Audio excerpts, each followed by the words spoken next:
기도하고 시작하도록 하겠습니다. 주님 감사합니다. 저희가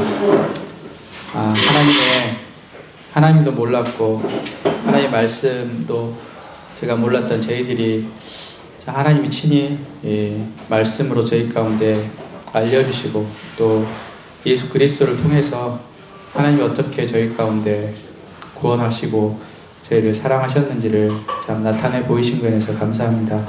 저희로 이 보이신 하나님께서 저희 가운데 계시로 알게 하신 이 복음의 진리가 얼마나 참 크고 값진가를 저희가 알게 해주시고 더욱더 하나님의 이 복음의 깊이를 저희가 이 시간 알아갈 수 있도록 주님께서 이 시간 인도해 주시기를 부탁합니다. 오늘 시간을 주님께 의탁을 드렸고 존귀하신 예수 그리스도의 이름으로 아버지 하나님께 기도드립니다.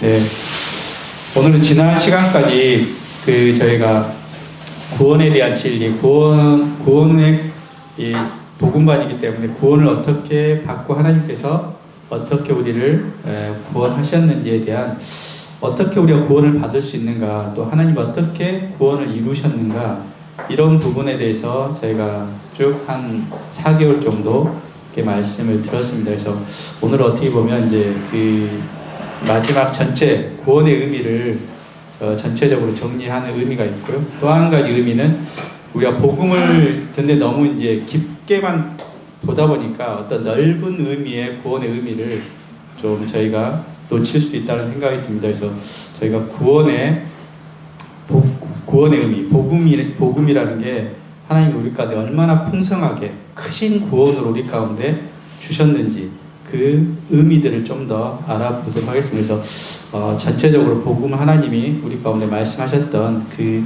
의미가 어떤 의미인지 저희가 좀 여러 넓은 의미에서 좀 복음의 진리들을 좀 알길 원하고요. 궁극적으로 이렇게 보면 하나님 우리를 태초에 하나님 창조하시고 하나님 형상으로 이렇게 창조하셨는데 우리 하나님이 창조하신 그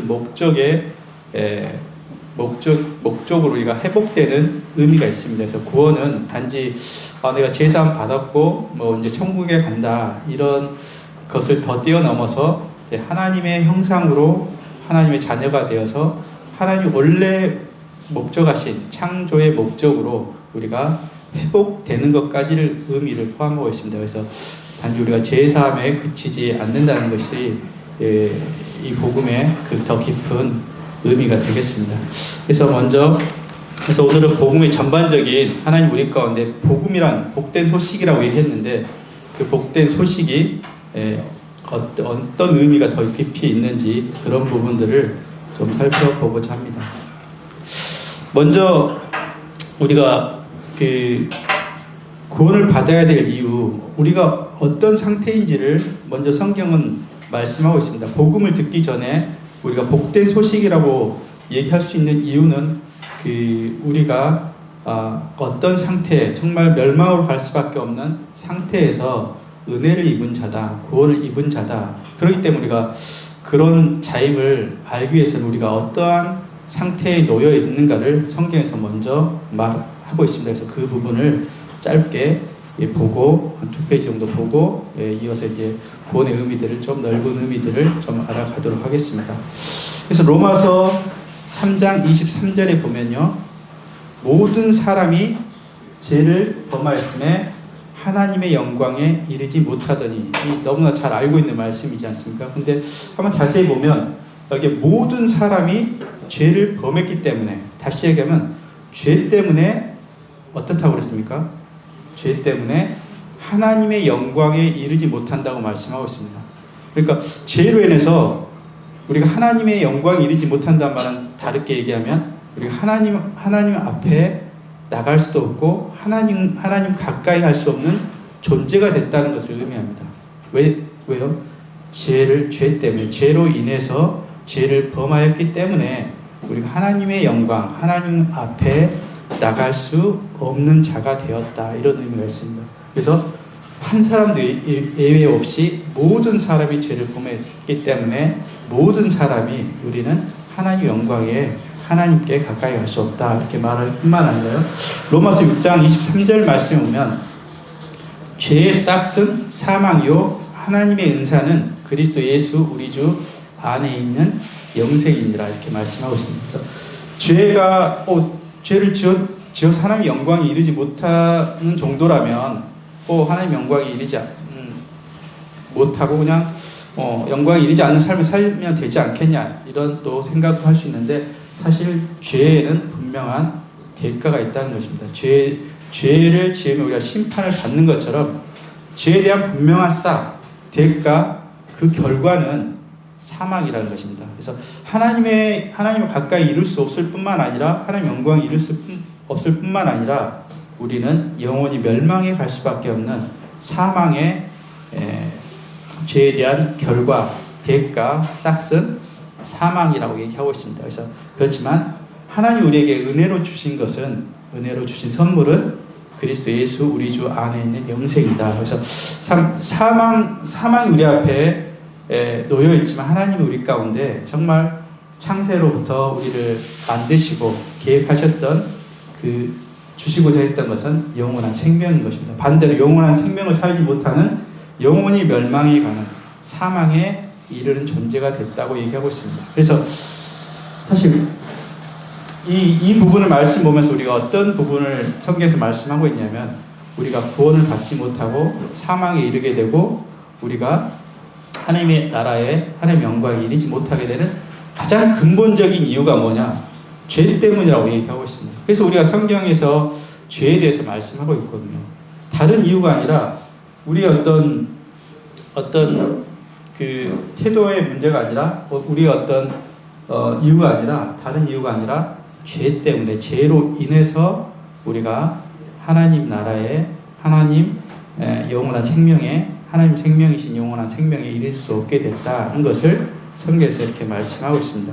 그러면 이 죄가 도대체 어떤 심각한 죄길래 우리가 이 사망에 멸망으로 갈 수밖에 없게 되느냐, 이 죄가 무엇이냐에 대해서 우리가 좀 자세히 이렇게 그동안에 배웠는데 가장 핵심적인 죄는 에레미야 2장 13절에 우리가 아는 것처럼 내 백성이 두 가지 악을 행했다. 두 가지 근본적인 악을 행했는데 생수의 근원 대신 나를 버린 것이다.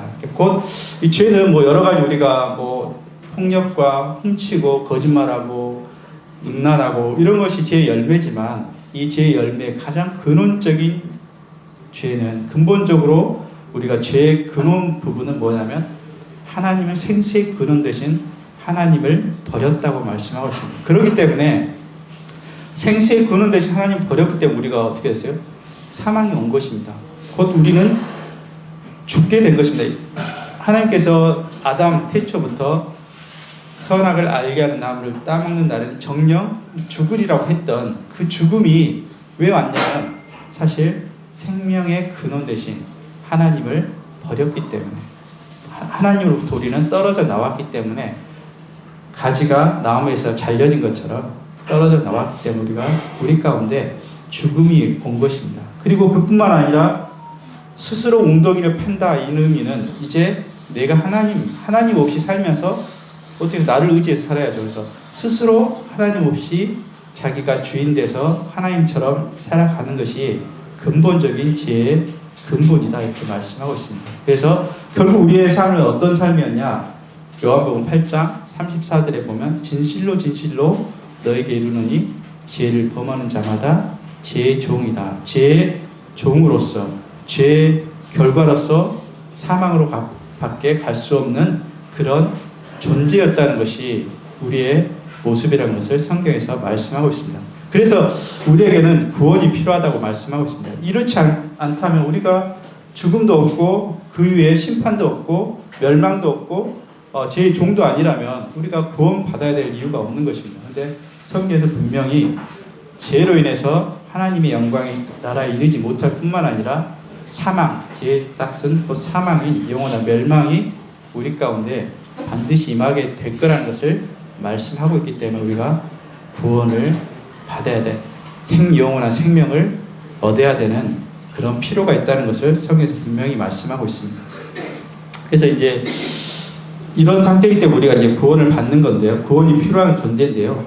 이 구원의 의미가 이제 어떤 의미가 있는지를 이제 첫 번째 부분부터 보겠습니다. 그래서 구원의 의미는 첫 번째, 그래서 죄가 우리를 사망에 이르게 하는, 죄로 인해서 사망이 우리 가운데 왔다는 사실 때문에, 죄가 그 이유이기 때문에 죄 문제가 해결이 돼야 될 것을 성경에서 말씀하고 있습니다. 이 부분의 말씀은 아마 우리 계속 복음반에서 계속 들려졌던 말씀이에요. 그래서 첫 번째 구원의 의미는요, 죄 사함에 있습니다. 사실 죄 사함을 받지 않고는 우리가 구원을 받았다 할 수 없는 것입니다. 그래서 가장 중요한 첫 걸음이 뭐냐? 죄 사함이 있어야 되는 거예요. 죄 있는 채로는 아무리 우리가 하나님을 부르짖고 하나님 찾고자 했고 하나님께 나가고자 했지만, 그가 죄 용서함을 받은, 죄 사함을 받지 않는 적이 없다면, 그는 여전히 죄인이라면, 여전히 죄 가운데 있다면 그 사람은 구원에 상관이 없는 사람인 것입니다. 구원의 의미를 다시 얘기하면요, 죄 대가, 죄 문제가, 죄 사함을 받는 것을 얘기합니다. 그래서 말씀에 보면 첫 번째 구원의 의미는요, 구원 받아야 될 첫 번째 걸음은 우리가 죄 사함을 받는 것입니다. 어떻게 죄 사함을 받는지는 그동안의 말씀을 쭉 들어왔던 내용인데, 여기서는 이제 좀 그 부분들은 이제 생략하고 결과적인 말씀만 한번 보도록 하겠습니다. 에베소서 1장 7절 말씀에 우리는 그리스도 안에서 그의 은혜의 풍성함을 따라 그의 피로 말미암아 속량 곧 죄 사함을 받았느니라, 이렇게 말씀하고 있거든요. 여기 말씀 보면 어떻게 우리가 죄 사함을 받습니까? 이 죄 사함을 받는데도 저희야 이제 다 알겠지만, 죄 사함을 받는데도 어떻게 보면 여러 믿는 사람 중에도 내가 주님께 회개해야 된다, 내가 주님께 그 선한 마음을 갖고 선한 행실을 해야 된다, 여전히 자기 행위를 의지해서 죄 사함을 받으려는 마음이 있습니다. 근데 성경에서 분명하게 얘기하고 있습니다. 우리는 어떻게 해요? 누구 안에서요? 그리스도 안에서. 그리스도 없이는 우리가 죄 사함을 받지 못한다는 거예요. 그래서 우리는 그리스도 안에서 그의 은혜라는 것이에요. 우리가 우리의 어떤 행함이 아니라, 우리의 어떤 대가가 아니라, 우리의 어떤 노력의 어떤 마음의 어떤 대가가 아니라, 우리의 태도는 필요합니다. 그렇지만 그 태도로 인해서 우리가 죄 사함을 받는 것 아닙니다. 분명한 우리의 하나님 향한 태도와 하나님 향한 회개가 있어야 되지만, 그것이 죄 사함의 조건은 되겠지만, 그의 죄 사함을 줄 수는 없는 것입니다. 죄 사함을 줄 수 있는 분명한 근거는 뭐냐? 어떻게 죄 사함을 받았어요? 그러면 예수 그리스도 안에서. 다시 이 말씀을 풀어서 얘기하면, 예수 그리스도의 십자가를 통해서 그 은혜의 풍성함을 따라서 예수 그리스도의 피로 말미암아 속량, 곧 죄 아래에 있는 사람을 건져냈다는 의미거든요. 죄값을 갚았다는, 속량은 죄값을 갚고 끄집어냈다는 의미가 됩니다. 속량 곧 죄 사함을 받았느니라. 그래서 예수 그리스도를 통해서 안에서 우리가 죄 사함을 받았다. 첫 번째 구원의 의미는 분명한 죄 사함이 있는 것입니다. 그래서 대부분 이제 복음을 얘기할 때 여기서 이 부분이 가장 중요하고 첫걸음이기 때문에 이 부분을 굉장히 강조하고, 이 부분에 대해서만 이제 저희가 주로 많이 강조되는 것 같아요. 근데 오늘 말씀은 이거는 당연히 기본이고 첫 번째 걸음이지만, 구원의 의미에 더 넓은 의미가, 어떤 의미가 있는지, 또 우리가 복음이 어떤 더 넓은 의미가 있는지를 좀 보고자 합니다. 두 번째 구원의 의미는요, 의롭다함을 받는다는 것이에요. 죄 사함과 의롭다함을 받는 것이 같이 느껴지겠지만, 같이 생각되겠지만, 사실 엄연히 다른 의미입니다. 죄 사함을 받았다고 해서 이 사람 의롭다 할 수 있습니까? 그가 죄가 없을 수는 있지만, 그렇다고 해서 의인이라고 말할 수는 없는 거예요. 그러면 죄 사함을 받고 나서 왜 어떻게 우리가 의로움을 받게 됐느냐? 의로움을 칭의라고 하거든요. 구원의 의미는 우리를 의롭다 칭해준다는 거예요. 그러면 어떻게 우리가 의로움을 얻게 됐나요? 이것도 역시 우리의 선한 행위에 있지 않습니다. 여기 보시면 로마서 3장 24절에 보면 그리스도 예수 안에서, 여전히 또 그리스도 예수 안에 있다고 말씀합니다. 안에 있는 속량, 곧 죄값을 갖고 우리를 끄집어내는 그 속량으로 말미암아 하나님의 은혜로 값없이 의롭다 하심을 얻는 자가 되었느니라, 이렇게 말씀하고 있습니다. 그래서 의롭다 하심을 결과적으로 보면 어떻게 의롭다 하심을 얻었다고요? 우리는 의로운 행위 때문에 우리가 의로움을 받는 것이 아니라 하나님이 의롭다 하셨다는 거예요. 의롭다 하심을 얻는 자가 되었다는 거죠. 그래서 우리가 죄의 사함을 받았을 뿐만 아니라 이제는 우리를 당당하게 하나님이 의롭다 하셨기 때문에 우리의 모습과 상관없이 의로움을 받은 자가 됐다는 것이죠. 어떻게 우리가 의로움을 받았습니까? 예수 그리스도 안에서 하나님의 은혜, 여기도 또 은혜입니다. 우리의 행위에 있지 않습니다. 우리의 모습에 있지 않습니다. 값없이 의롭담을 얻은 자가 되었다. 그래서 예수님 안에 있다는 의미는요. 그래서 어떤 의미냐면 이 의롭담의 의미는 우리가 어디에 속해 있는 자의 의미도 됩니다. 그래서 죄 아래에 있으면 여전히 우리가 죄인으로 취급받는 것처럼 우리가 그리스도 안에 있게 되면서 의로운 무리 가운데 의로움 안에 들어온 자가 된 거예요. 그래서 우리가 의롭다함을 얻었다는 의미는 우리가 어디에 속해 있는 자의 의미가 되는 것입니다. 그래서 우리를 구원하셨을 뿐만 아니라 죄사함을 이 감옥에서 건져내는 그 죄사함을 주었을 뿐만 아니라 하나님 안에 두셨다는 의미입니다. 하나님 안에 두셔서 의로운 무리 가운데 하나님의 의 가운데 우리를 두셨다는 거예요. 그래서 이 의미는 우리가 하나님 안에 있게 됐구나, 하나님의 의로우심을 얻은 자가 됐구나, 이렇게 말씀하고 있습니다. 그래서 두 번째 구원의 의미는 우리가 의로움을 얻었다. 그래서 떳떳하게 우리가 여전히 죄를 앞으로도 죄를 짓고 있었지만 그 죄까지 사하시면서 우리를 의롭다 하시는 하나님이신데 어떻게 우리가 하나님을 거절할 수 있겠습니까? 하나님이 의롭다 하신 이는 하나님이신 것입니다. 하나님이 우리를 의롭다 하셔서 의로움을 얻는 자가 되었다. 다시 말하면 의로우신 예수 그리스도 안에 우리 가운데 두셨다는 것입니다. 그래서 이 의미는 우리가 하나님에 속한 의로움 가운데 거하는 자가 됐다. 그래서 두 번째 구원의 의미는요, 의롭다 칭해 주셨기 때문에 우리가 의로운 자가 됐다. 죄를 용서받았을 뿐만 아니라 이제 의인이라고 말할 수 있는 그 자격을 얻게 됐다는 것을 말씀하고 있습니다. 이것도 다시 얘기하지만 우리의 행위의 근거에 바탕을 두지 않습니다. 우리의 행위가 아니라 하나님이 의롭다함을 하신 은혜의 선포 때문에 그리스도 안에서 우리 의롭다 하심을 얻게 되었다. 그래서 두 번째 의미가 의롭다함을 얻게 되는 칭의입니다. 세 번째 구원의 의미는 어떤 의미가 있냐면요, 영생입니다.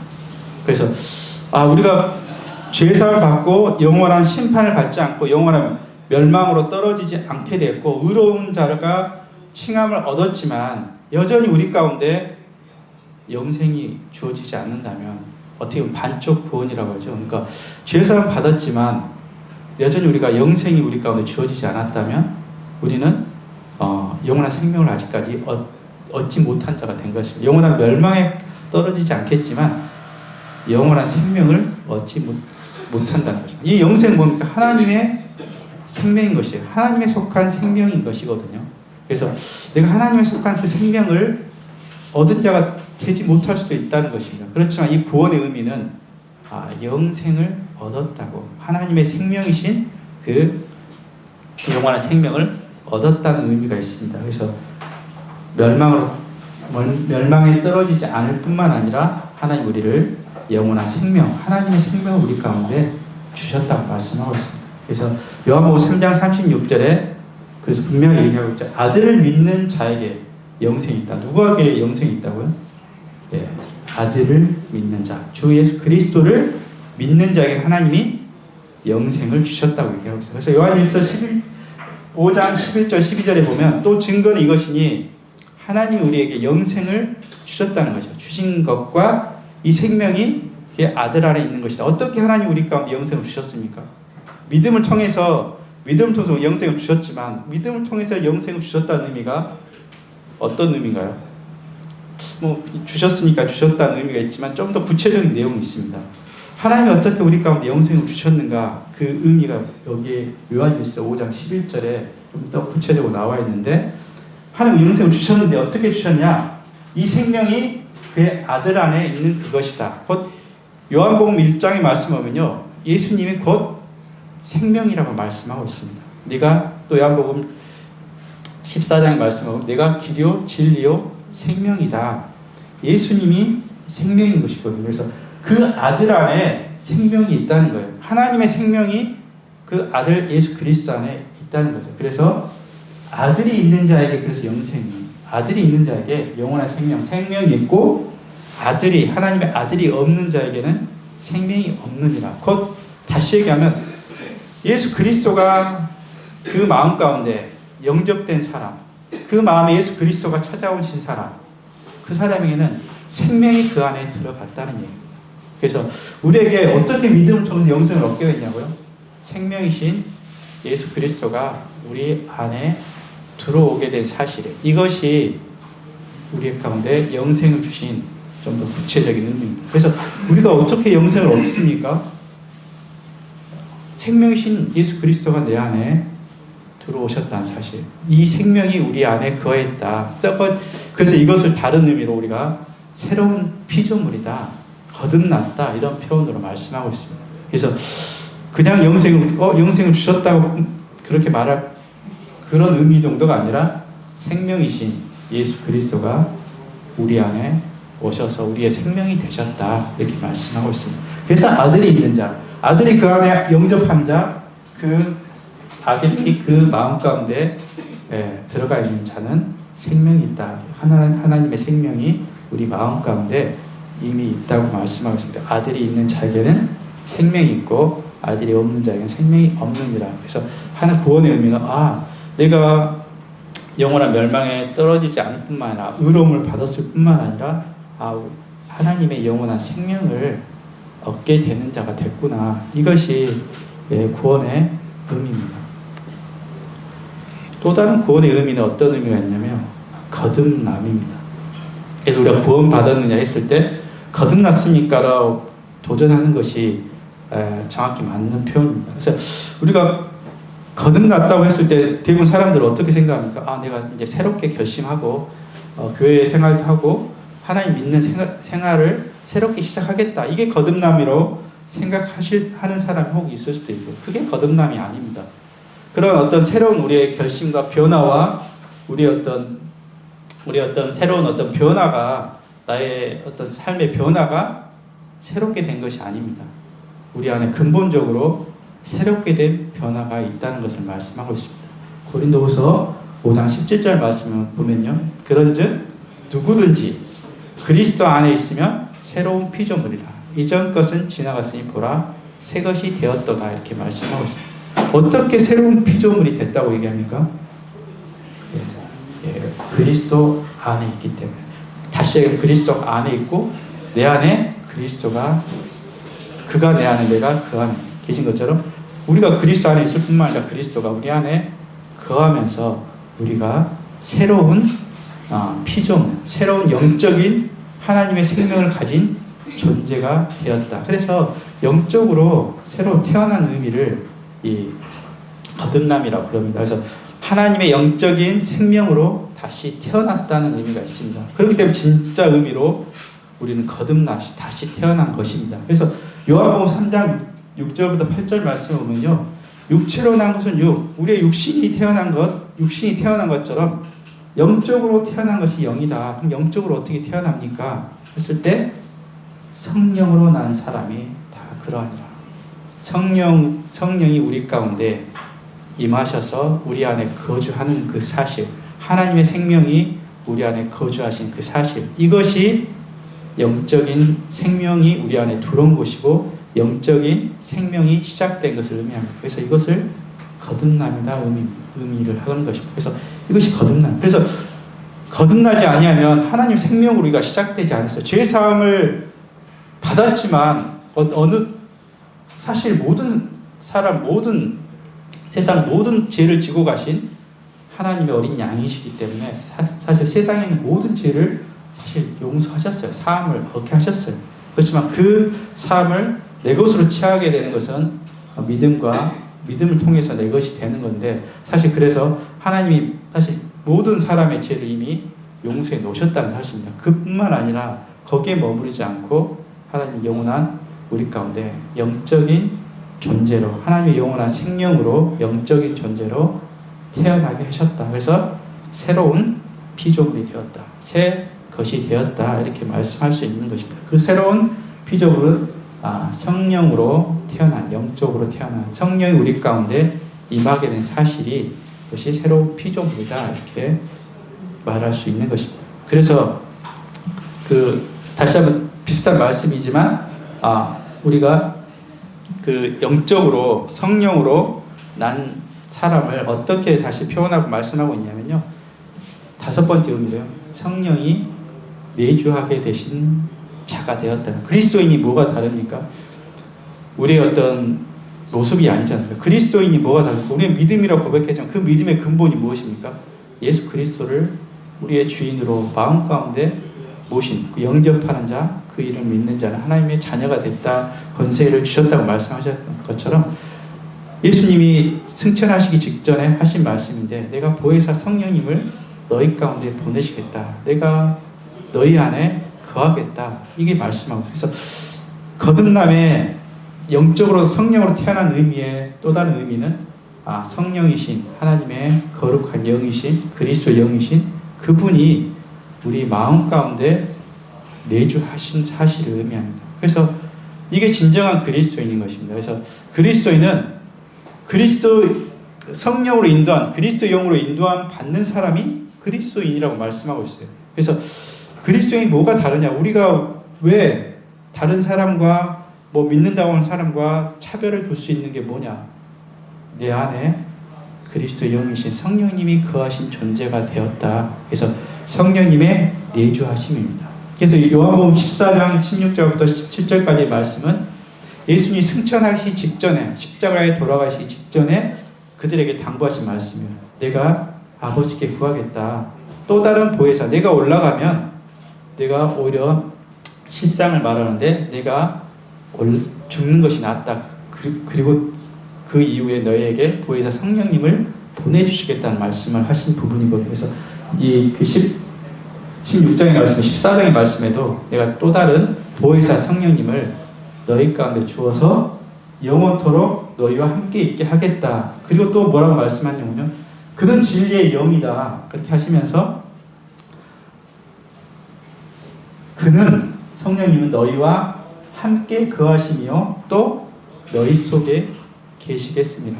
우리와 함께 계속 있을 뿐만 아니라 우리 속에 계시겠다고 말씀하고 계십니다. 그래서 보혜사 성령님을 보내셔서 우리 안에 거하게 하시겠다. 우리와 함께 거하게 하시겠다.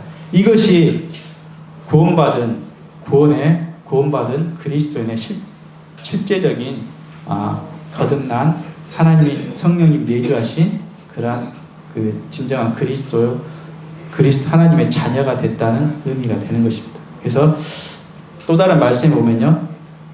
누구든지 그리스도 영이 없으면 그리스도의 사람이 아니다.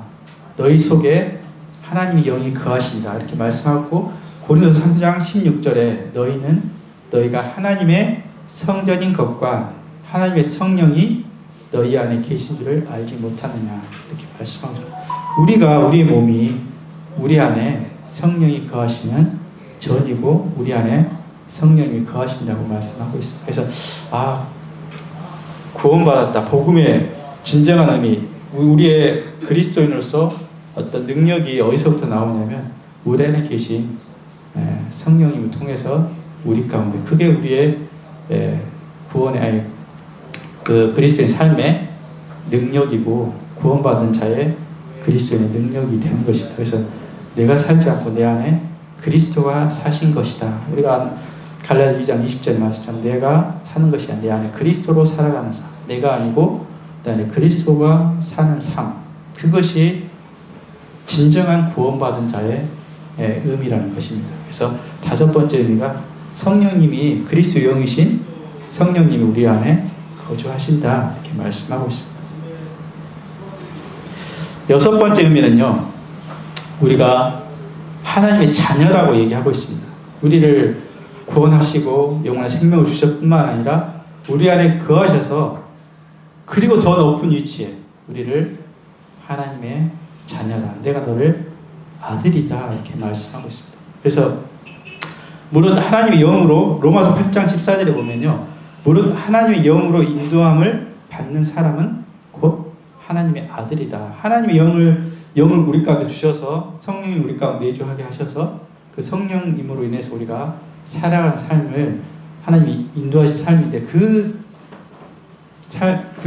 그런 사람을 곧 하나님의 아들이라고 이렇게 말씀하고 있습니다. 우리가 하나님 인도하심을 받는 자뿐만 아니라 이제 하나님의 자녀로서 하나님 우리 가운데 그런 위치 가운데 두셨다는 것입니다. 그래서 창세로부터 하나님의 형상으로 닮게 우리를 창조하시고 이제 결국에는 다시 하나님의 자녀 삼는 것이 하나님의 아들 삼는 것이 하나님이 창세로부터 계획하신 목적이었거든요. 근데 이제 우리 가운데 구원해 주신 그 구원의 의미는 하나님의 자녀가 되었다고 말씀하고 있습니다. 그래서 영접하는 자, 그 이름을 믿는 자에게는 하나님의 자녀가 되는 권세, 위치를 신분을 주셨다고 이렇게 말씀하고 있습니다. 그래서 갈라디아 3장 26절 말씀에 보면 또 너희가 다 믿음으로 말미암아 어떻게 해요?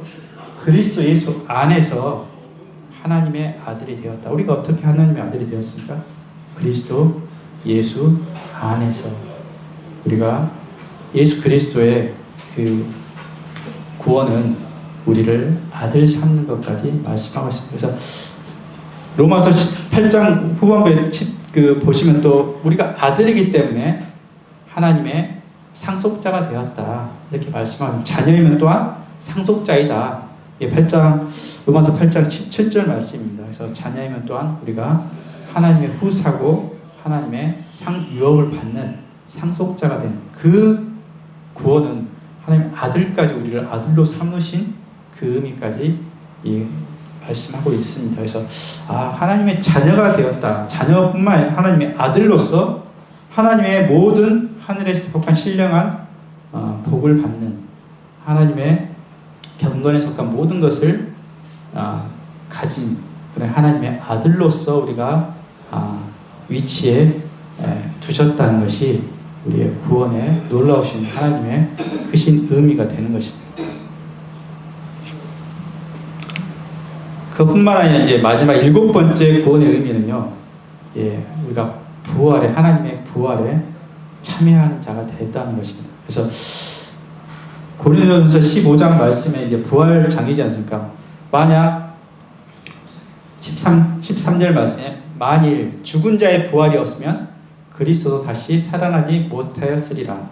죽은 자의 부활도 그와 같으니 썩을 것으로 심고 썩지 아니할 것으로 다시 살아나며 44절에요. 육의 몸으로 심고 신령한 몸으로 다시 살아나니 육의 몸이 있은즉 또 영의 몸도 있느니라.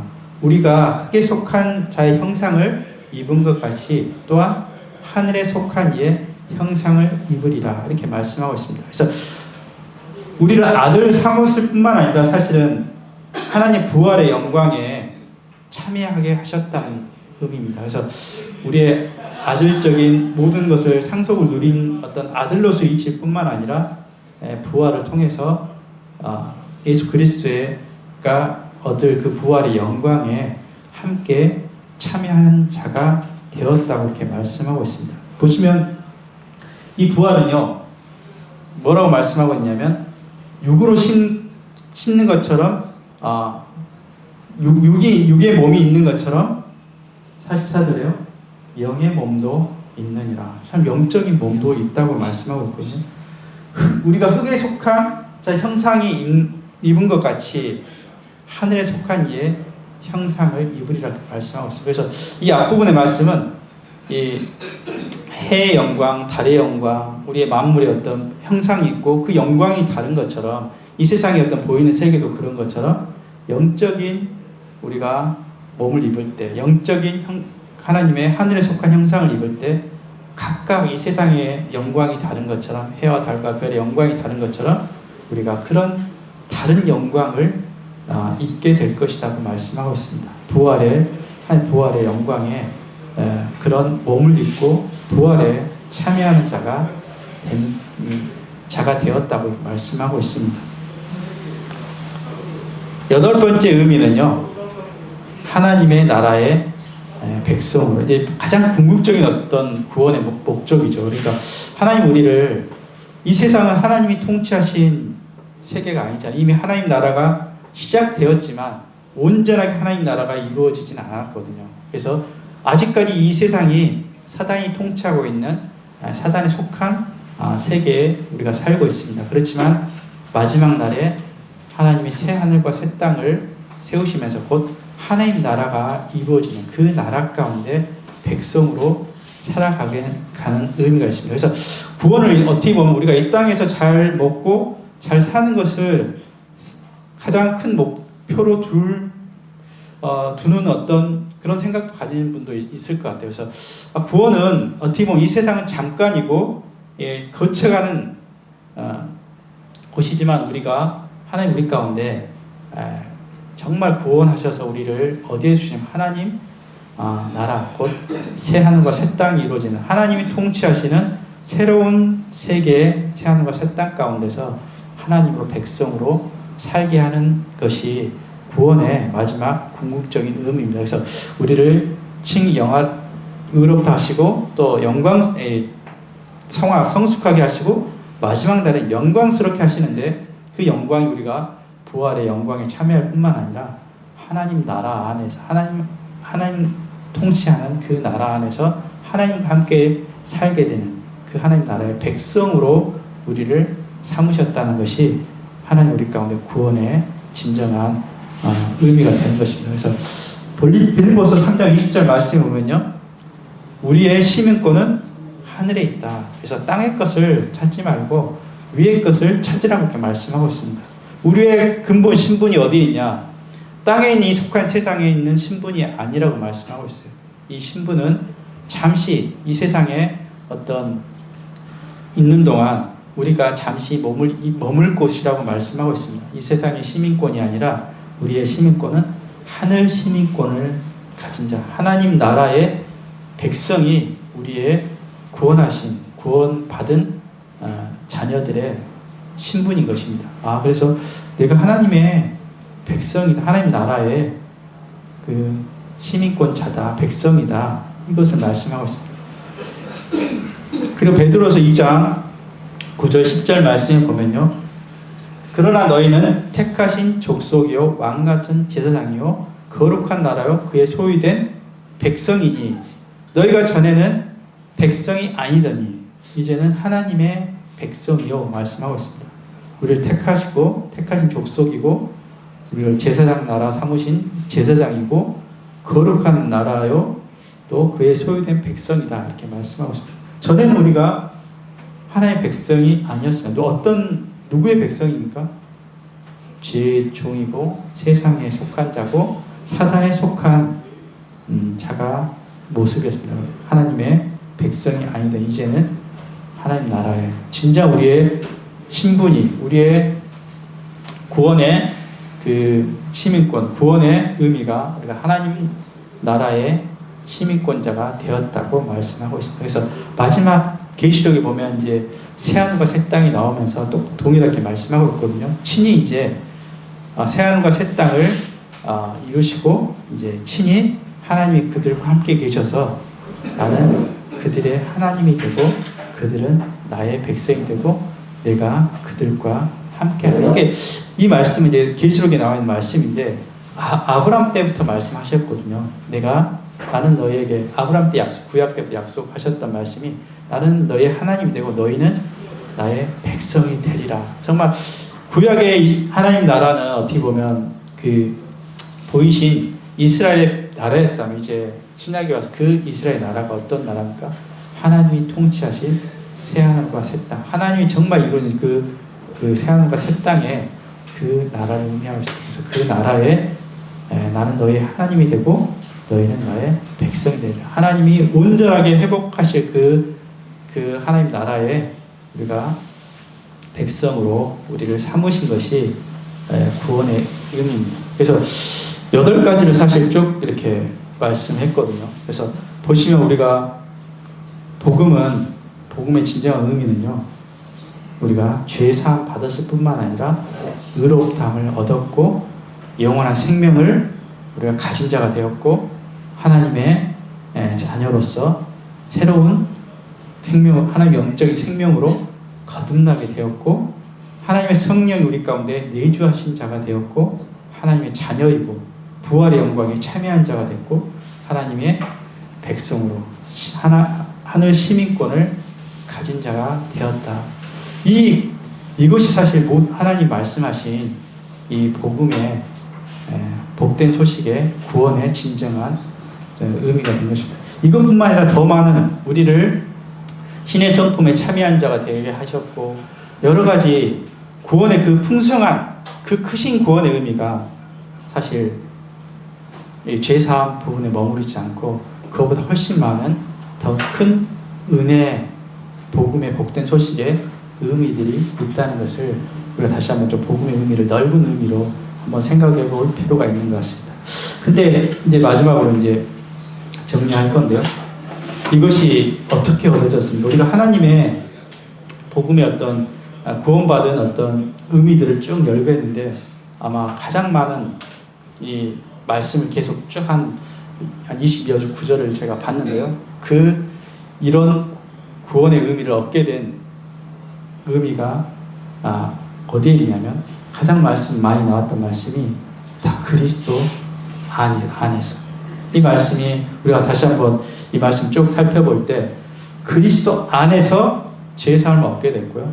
그리스도 안에서 우리가 안에 속한 자가 되었기 때문에 의로운 자로 여김을 얻게 되었고, 그리스도의 생명을 통해서 영원한 우리가 생명을 얻게 되었고, 그리스도 안에 있으면서 거듭나게 되었고, 그리스도의 영이 우리 가운데 거하시면서 우리 성령 우리가 거하는 자가 되었고, 하나님의 그리스도 안에서 우리가 하나님의 자녀가 되었고, 그리스도와 안에서 그의 죽으심과 동일하게 하나님의 부활의 영광에 참여하는 자가 되었고, 그리스도 안에서 우리가 하나님의 백성의 시민권을 얻은 자가 되었다. 이 모든 어떤 그 복음의 복된 구원을 이루시게 하신 근거는 우리가 그리스도 안에 있게 하셨구나. 그리스도의 안에 십자가를 통해서 우리를 그리스도 안에 두시면서 이 구원의 의미, 이런 의미들을 우리가 누리게 하셨다는 것을 말씀하고 있습니다. 그래서 마지막으로 이제 고린도전서 1장 말씀을 보면요, 다시 한번 이 의미들을 어떻게 우리의 그리스도 안에 두셨는지를 말씀하고 있는데, 1장 30절 말씀을 읽고 마치도록 하겠습니다. 전에는 우리가 그리스도의 밖에 있는 사람이었어요. 하나님과 상관없는 사람이었고, 죄로 인해서 하나님과 단절된, 하나님과 화목할 수도 없는, 하나님 볼 수도 없는 그런 자였는데, 이제 하나님 안에 두시기 위해서 우리를 죄사하고 의롭게 하시면서 우리를 하나님 안에 두셨다고 말씀하고 있습니다. 고린도서 1장 30절 함께 같이 읽고 마치도록 하겠습니다. 시작. 너희는 하나님으로부터 나서 그리스도 예수 안에 있고, 예수는 하나님으로부터 나와서 우리에게 지혜와 의로움과 거룩함과 구원함이 되셨느니라. 아멘. 기도하고 이렇게 마치겠습니다. 주님 감사합니다. 우리가 하나님과 상관없던 그런 자였는데 우리를 그리스도 안에 두심으로 그리스도가 얻으신 모든 영광과 위치들을 저희를 함께 누리게 한 자로 삼으신 것을 인해서 감사를 드립니다. 이제 저희를 바라볼 때 그리스도 안에서 저희를 바라보시기 때문에 우리가 거룩한 자요, 하나님의 자녀요, 하나님의 백성으로 저희를 보고 계신 사실들이, 이것이 하나님의 은혜임을 참 감사를 드립니다.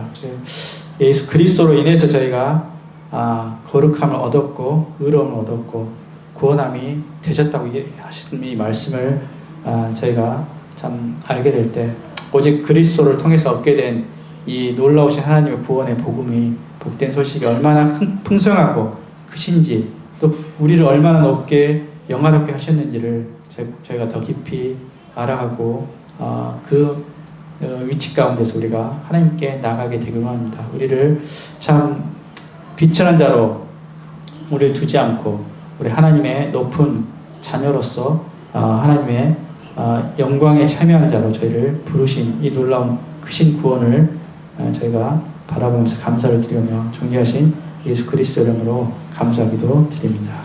아멘.